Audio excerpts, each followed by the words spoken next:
What's going on, everybody? Welcome back to GmiasWorld, and right now I got a crazy dilemma because Timothy Tebow has to go, and I don't know where to go. You know what I'm saying? Like, where do we go as far as quarterbacks go when it's so late in the season and we're just trying to make it through to August? Because we know in 2 months, Madden 26 is going to be here and it's going to be jumping again. So we have to figure out exactly what the route is to take, because you cannot, and I repeat, you cannot spend too many coins right now while we're all still waiting for rookie premieres. It makes absolutely no sense. All right, so first we're going to talk about, Timothy Tebow, what's been going on with him, what's been happening. I don't really know why he moves so stiff in the run game, because the interesting thing about it is he was one of the best running quarterbacks we've ever seen. Like, just hike the ball and run, college, everything. He was always really good. And it's kind of weird that EA Sports would make Tebow actually better movement-wise than Tim Tebow. But we're not going to get into that because obviously we know the game itself is not realistic. So we're going to talk about possible options to replace him.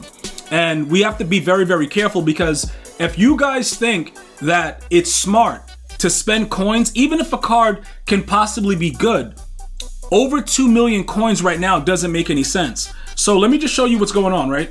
Justin Fields, pound for pound, the golden ticket, he's actually the best QB in the game.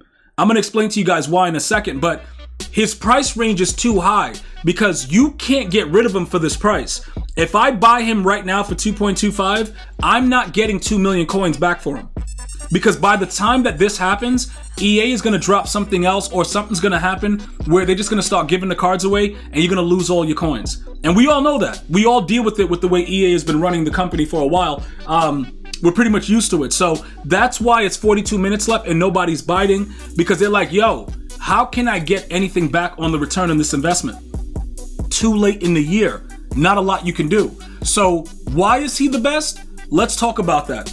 Okay, let's take a look at some of the stuff that's going on. Number one, he gets these abilities baked in, so you don't have to worry about typically fumbling the ball. Let me point this out, all right?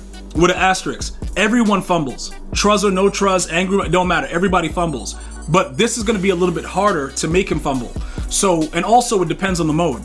If you're playing in the limited house the house rules where the stamina is unlimited, he will be harder to make fumble. Okay, like he's just not going to fumble the ball because they don't really lose stamina. They stay, whatever they are the whole time. Like, they don't lose, they don't fatigue. It is what it is, right? But in the regular game modes, when he's hit sticked with Enforcer, stuff like that, Avalanche, if he keeps getting hit, he's going to fumble the ball regardless. I just want to point that out. But this being baked in takes away the fact that no matter what, his throws are going to be accurate, and then you have a less likely chance that he's going to fumble the ball. But again, they all fumble. All right? Not only that, the abilities that he has here, getting gift wrap for 0 is huge because you need it. And then you get Pass Lead Elite, so technically you won't need Gunslinger. His card just works. All right, so that's why people are looking for this card to, maybe I should get him and just end the year with him. But again, our goal is this, and I want to be very, very clear. Our goal is to get the rookie premieres done and just pretty much just dabble with the game until July. Well, until August, because college football 26 is in July. We're not going to be playing it. Like I said, guys, my dudes and the viewers that show up every day, they've all agreed that we're not going to stress our heart out too much by playing college football 26. We're going to reserve our rage for Madden 26. So that's what it's going to be. So whatever player we choose has to last until August. All right. So he does have everything. Do I recommend buying him for 2 million? No. So we're just going to have to figure something else out. All right. Now, with the other players that are available, you'll notice that Joe Milton is completely out of here because he doesn't have the right abilities that are needed, but he got so cheap that everybody's buying him.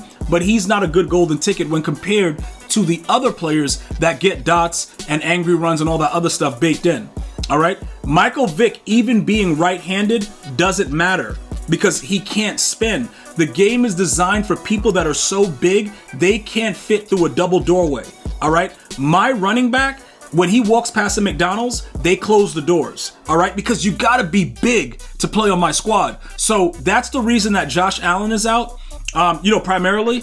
Not only that, he doesn't get dots on his card. And I'm in the mode right now. I've been getting a lot of under pressures. I'm going to have to get dots, bro. because like these dudes are running around with under pressure and it's actually working this late in the year. I got news for you. Under pressure never worked against me all year, and I never had abilities and dudes were running it. Now all of a sudden my guys are throwing the ball with the big circles, so we got to make a decision about it, all right? And we'll figure that out. So now, let's get back to what we were talking about, okay? Joe Milton is out, completely out. Drake May, it's a possibility, but I don't really know if dude, it's just something about his card. I don't know, bro. Like, I think he can spin on the QB runs. He's 6'4", he'd probably be able to spin. I know Justin Fields probably could also spin, but he's 6'3". It's like really weird. And I know you guys are gonna say, but yo, G, what about Tebow being 6'2"? That's what's interesting about it. If you guys have watched my gameplays, you would know this guy is a spinning maniac and he does not need spin cycle or evasive. He's just a glitch. So I don't know if the other players do it, but because the spin move is so OP, you need it. Now it could be because they show his weight as 346, but he honestly looks like he's like 250. Like he looks very slender and upright. So I really don't know, guys. I can't really call it for why. I would much rather have him out there because I know for a fact what he's gonna do. Like this dude just makes plays, but he's too outdated. And I would have to do too much to make him a 99 speed. And also, as far as the 99 speed goes, when you start doing too many team boosts, we all see it. They're not really running with 99 speed. You know, we've been very vocal about that with the team. Like, yo, bro, earlier in the year when it starts off and they start getting boosts, you can see the difference. But when everybody is 99 and they start doing all these boosts, we all know they're not really moving at 99 speed. And you guys know what I'm talking about. Like a dude will be out in front and get run down by a lineman and he's 99 speed with 99 acceleration, but with boost. So I don't want to boost him, you know, for whatever reason. I'm good, right? Now, this is also something that's very important, right? Because we can't go back to Poe and we know that Tim Tebow's gone, right? I'm just going to power him down whenever. It becomes very difficult to, you know, just say, look, we got to just put a fill-in guy in and just see what's good. Because of the fact that EA, right, what they're doing, they're going to actually be dropping a few golden tickets tomorrow, and they have everything laid out for the next couple weeks, right? All the way up until the 28th. It doesn't look like they're dropping any other good quarterbacks. So this guy right here, which is dropping in, what is he, 617 next week, Tuesday? Can we wait for him? Will he be good? He's heavy, and he's 6'5", so he probably will be good for us. Now, he gets Truz, he gets the backyard QB, and he gets set feet lead. But now we got to pay for, you know, gift wrap and stuff like that, and he doesn't get dots. So it's like they take away, we got to use tank. Like, it's all weird, guys. So we have to be very careful with the next move and how we spend the coins. Now, remember, once we know what they're doing, because we have no idea. Last year, they gave us like 3 fantasy packs of Rookie Premier, so that was it. They may turn around and say, yo, you could get all 32. That's why I'm being patient to see what they set it up as. As soon as they release how they're going to do it, we can splurge. I just don't want to put myself in a position where I can't afford to get it and I have to actually spend real money. I don't want to do that. But I know what I need to start MUT 26, so I have to be careful with the whole situation. So as far as we go right now, we're going to be leading towards trying to see the QB situation with the golden tickets. All right? So just so you guys are up to speed with everything, Joe Milton is out. Justin Fields, if he drops a little bit more, maybe. Reggie White, not getting dots is kind of an L. Drake May, I don't know about him. Michael Vick sucks, he can't spin. Josh Allen, no dots. You know, this dude right here, he's too short. Robert Griffin been trash since he came out. So we got a huge dilemma, guys. You guys are going to help me get through it, though. So I'm going to see you guys tomorrow, and you guys are going to help me out live on stream at GmiasWorld. I'm going to see you guys and girls next time. One love, y'all.